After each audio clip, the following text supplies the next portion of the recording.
जिंदगी को मौत के मुंह से वापस खींच लाने के लिए क्या लगता है? आइए आज एक्सप्लोर करते हैं एजे क्रोनिन की एक बहुत ही मशहूर कहानी बर्थ। ये एक ऐसे नए डॉक्टर की कहानी है जो लड़ता है, उम्मीद खोता है और फिर आखिर में एक चमत्कार कर दिखाता है। और मजेदार बात यह है कि क्रोनिन खुद एक डॉक्टर थे, तो उनके अनुभव इस कहानी में साफ झलकते हैं। ये पावरफुल कहानी उनके एक बहुत बड़े नॉवल द सिटाडेल का एक छोटा सा हिस्सा है। ये नॉवल एक नए डॉक्टर के अनुभवों पर ही बेस्ड है। तो ये कहानी हमें उस दौर में ले जाती है जब मेडिकल साइंस इतनी आगे नहीं बढ़ी थी, जब एक डॉक्टर की सूझबूझ और हिम्मत ही सबसे बड़ी चीज हुआ करती थी। तो इस एक्सप्लेनर में हम इस कहानी को 4 हिस्सों में समझेंगे। शुरुआत करेंगे उस रात आई एक इमरजेंसी कॉल से। फिर हम डॉक्टर के मन में चल रही उलझन को समझेंगे। उसके बाद हम उसकी नामुमकिन हालात के खिलाफ एक जबरदस्त लड़ाई देखेंगे। और आखिर में हम जानेंगे कि एक डॉक्टर का असली इनाम, उसकी असली जीत क्या होती है। तो हमारी कहानी यहाँ से शुरू होती है। हम मिलते हैं डॉक्टर एंड्रयू मैनसन से और कदम रखते हैं उस रात में जो उसकी काबिलियत की हर हद को टेस्ट करने वाली है। और इसकी शुरुआत होती है एक अचानक आई कॉल से। हमारे हीरो हैं डॉक्टर एंड्रयू मैनसन, जो अभी अभी मेडिकल स्कूल से निकले हैं और ब्लेन स्नेली नाम के एक छोटे से माइनिंग टाउन में प्रैक्टिस कर रहे हैं।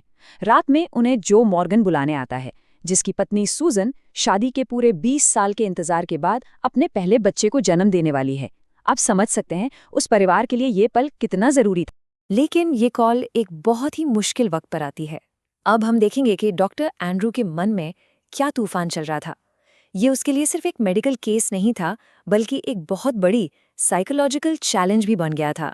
उस रात एंड्रू अपनी पर्सनल लाइफ की वजह से काफ़ी परेशान था। उसकी शाम अपनी गर्लफ्रेंड क्रिस्टीन के साथ कुछ ठीक नहीं गुजरी थी, इसलिए उसका दिमाग फटका हुआ था और दिल में एक अजीब सी निराशा थी। वो थका हुआ था और उसका किसी भी काम में मन नहीं लग रहा था। एंड्रू के मन में चाहे जो भी चल रहा हो, जो मॉर्गन को उस पर पूरा भरोसा था। उसका ये कहना कि मुझे पता है आप हमारे लिए सब ठीक कर देंगे, एंड्रू पर एक अलग ही प्रेशर डाल देता है। उसे अचानक याद आता है कि एक पूरे परिवार की उम्मीदें सिर्फ और सिर्फ उसी पर टिकी है। पेशेंट के घर पर डिलीवरी का इंतजार करते हुए उसका दिमाग अपने आसपास देखी हुई टूटी फूटी शादियों के बारे में सोचने लगता है। ये नेगेटिव ख्याल उसके अपने प्यार और शादी के आदर्शों से टकरा रहे थे, जिससे वो और भी ज्यादा उलझ जाता है। और ठीक उसी वक्त बच्चे की नानी उसको याद दिलाती हैं कि ये बच्चा उनके परिवार के लिए क्या मायने रखता है। उनके ये कहने से सिचुएशन की गंभीरता और भी बढ़ जाती है। प्रेशर अब अपने पीक पर था। अब हम कहानी के सबसे नाजुक, सबसे क्रिटिकल मोड पर आ गए हैं। यहाँ डॉक्टर एंड्रयू को एक ऐसी चुनौती का सामना करना पड़ता है जो लगभग नामुमकिन लगती है। यही वो पल है जो एक डॉक्टर के हौसले की असली परीक्षा लेता है। 1 घंटे की कड़ी मेहनत के बाद बच्चा पैदा हुआ, लेकिन उसमें कोई हरकत नहीं थी, बिल्कुल बेजान। ये देखते ही एंड्रयू के होश उड़ गए। जो भी उम्मीदें उससे लगाई गई थीं, वो सब उसकी आंखों के सामने टूटती हुई दिख रही थी। एंड्रयू एक भयानक दुविधा में फंस गया। एक तरफ बेजान बच्चा था और दूसरी तरफ माँ, जिसकी खुद की नब्ज डूब रही थी। उसकी हालत भी नाजुक थी। अब वो क्या करे? बच्चे को बचाए या माँ पर ध्यान दे? सोचने का वक्त बिल्कुल नहीं था। एंड्रयू ने बच्चे की हालत को फौरन पहचान लिया। उसे एस्फिक्सिया पलिडा था। ये एक मेडिकल कंडीशन है जिसमें ऑक्सीजन की कमी से शरीर पीला पड़ जाता है और नब्ज कमजोर हो जाती है। सिंपल शब्दों में एक तरह से दम घुटने जैसी हालत। अपनी थकान और निराशा के बावजूद उसके दिमाग में एक ट्रीटमेंट की याद आई जो उसने कभी देखा था। उसने तुरंत नर्स को गर्म और ठंडा पानी लाने को कहा और बच्चे को बचाने की एक बेताब कोशिश शुरू कर दी। वो बच्चे को बार बार गर्म और ठंडे पानी में डुबोता, एक खुरदुरे तौलिए से रगड़ता और उसकी नन्ही सी छाती को दबाकर सांस लाने की कोशिश करता। वहां मौजूद मिडवाइफ ने तो उम्मीद ही छोड़ दी थी। उसने एंड्रयू से रुकने के लिए कहा, ये मानते हुए कि बच्चा मरा हुआ पैदा हुआ है और ये सारी कोशिशें बेकार हैं। लेकिन एंड्रयू ने हार मानने से साफ इनकार कर दिया। और अब हम आते हैं कहानी के आखिरी और सबसे खूबसूरत हिस्से पर। यहाँ हम देखेंगे कि कैसे एंड्रयू की जिद और हिम्मत ने एक हार को एक चमत्कारी जीत में बदल दिया। आधा घंटा बीत चुका था। एंड्रयू अब हार मानने की कगार पर था।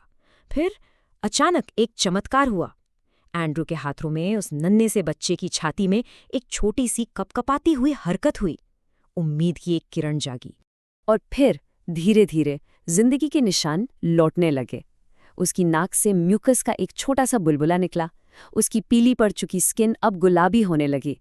उसके हाथ पैर में जान आ गई। और आखिर में वो आवाज़ सुनाई दी जिसका सबको इंतजार था। बच्चा रो पड़ा। इस सफलता ने एंड्रयू को एक ऐसी खुशी दी जो उसने पहले कभी महसूस नहीं की थी। जब वो सुबह थका हारा घर लौट रहा था तो बस यही एक ख्याल उसके मन में था। ये सिर्फ एक मेडिकल जीत नहीं थी, ये उसके लिए कुछ असली, कुछ सार्थक करने का अनुभव था। उसने एक नई जिंदगी बचाई थी और इस एहसास ने उसकी सारी थकान और निराशा मिटा दी। तो आखिर में ये कहानी हमारे सामने एक बहुत ज़रूरी सवाल छोड़ जाती है। किताबी ज्ञान और एक डॉक्टर की असली दुनिया के बीच क्या फ़र्क है? एंड्रयू ने जो किया वो सिर्फ किताबों से नहीं सीखा था। वो उसकी हिम्मत, उसके इंस्टिंक्ट और उस एक्सट्रीम प्रेशर में सही फैसला लेने की काबिलियत का नतीजा था। उम्मीद है आपको ये एनालिसिस पसंद आया होगा। ऐसे ही और कंटेंट के लिए प्लीज़ सब्सक्राइब करें। देखने के लिए धन्यवाद।